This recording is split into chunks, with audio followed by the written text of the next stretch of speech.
Good evening and welcome to Conversations from Backstage.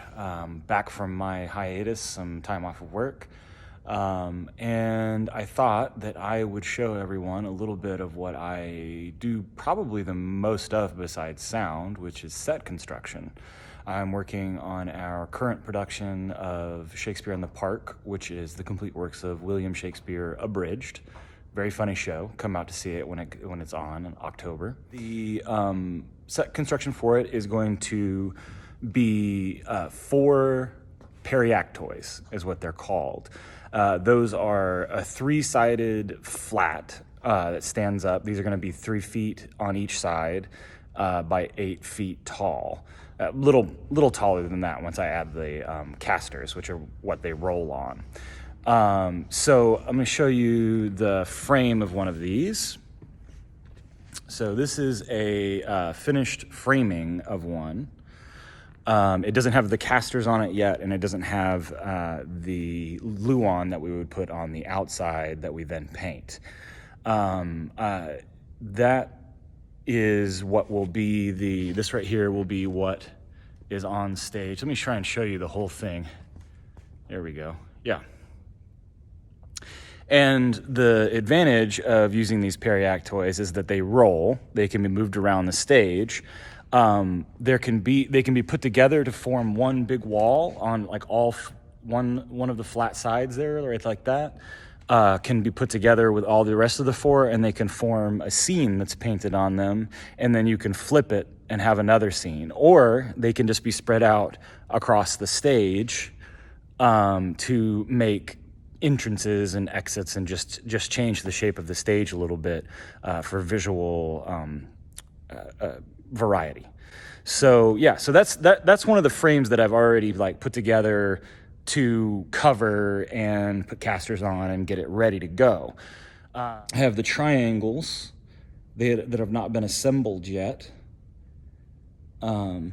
They will go on the top and bottom of the periactoi, and then I don't have any of these cut right now, but then you add vertical supports going up in the middle of each flat side, and then I've ripped these corner pieces. Ripped is a term we use when we use like a table saw or a circular saw to cut a 2x4 at an angle, or even just not an angle, just to make it a little thinner if we wanted a little thinner.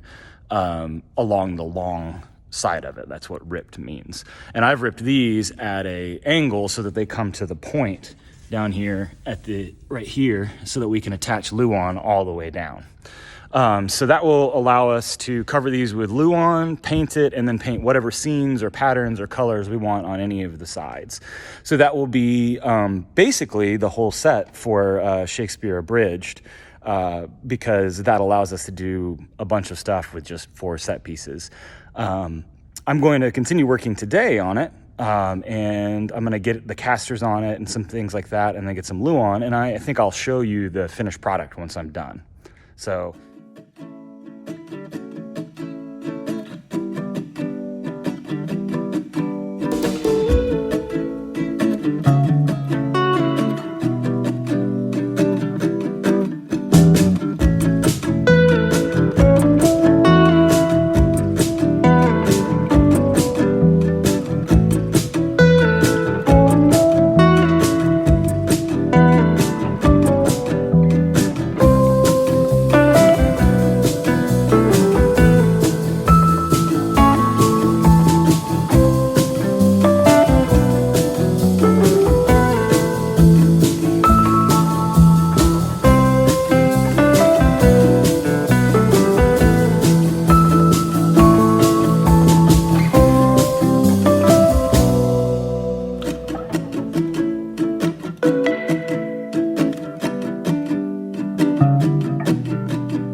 Whew.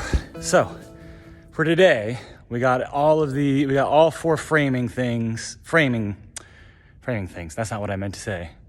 We got all four of the Periac toys framed out today to the same point that we had the one that I had done the day before. So yeah, there they are. I'm gonna continue working on these tomorrow and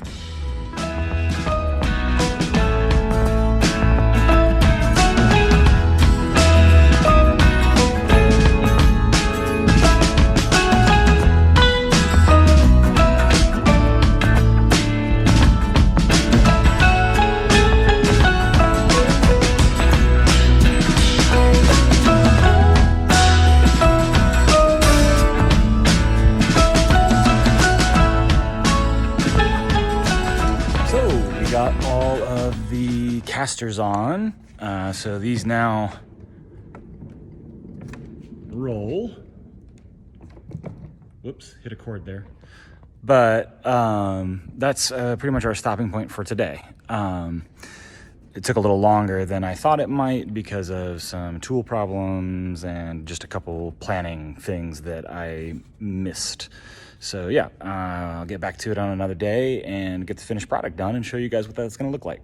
Back to the Periac toys. I have covered 3 of them, actually. In fact, I'm going to show you the process of covering the last one.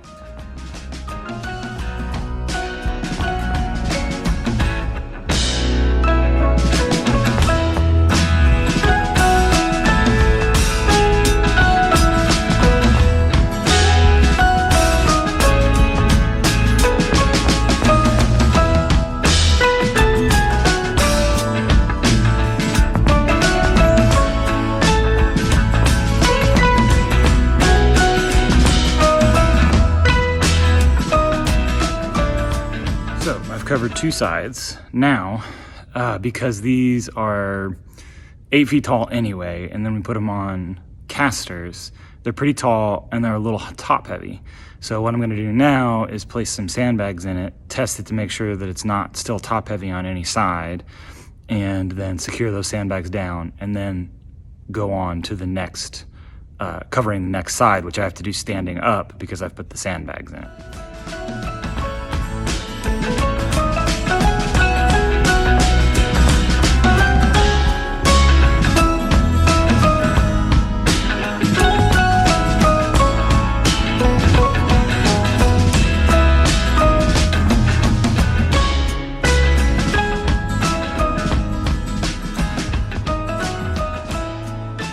This next little part is me putting on the covering standing up. It will be a little bit comical at times where I start concentrating on something on the bottom when I'm flushing something up and forget that I need to be holding up the top of the Luan. So have fun with that.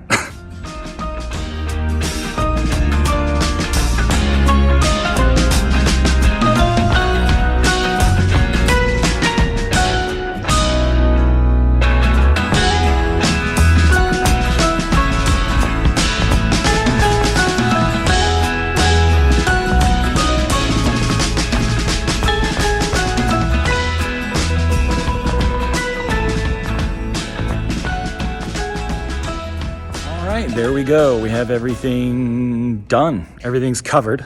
Well, actually, I'll show you this a little bit. Cool thing about what we're doing with this, we covered everything. We got them all lined up right here. But for 2 of them, we are doing something kind of fun, I think. The show is very fast-paced, and there are times where you can't get fully all the way backstage to get whatever you need and then get back out again to be where you need to be for your next line. So what we've done is we've left a couple of the Periac toys with one side uncovered. There's some sandbags down in there to wait. And that will allow us to put props in this. I may put some shelves or hooks in there, something to organize whatever props we end up putting in there so that they're there and ready to go. But that's kind of a neat little look at the way we do some things to hide things and allow us to get where we need to be and say what we need to say as actors. So I hope you enjoyed learning how I build these Periact toys. Again, this is the first time that I've ever built Periact toys, so I may have done some odd things that other people might not have done, or whatever. But what I found in set construction for a stage is that a lot of times it's about just achieving the final product. It needs to look right, and how you get there is less important than the way it looks. So, all right, bye, and hope you'll join us next time.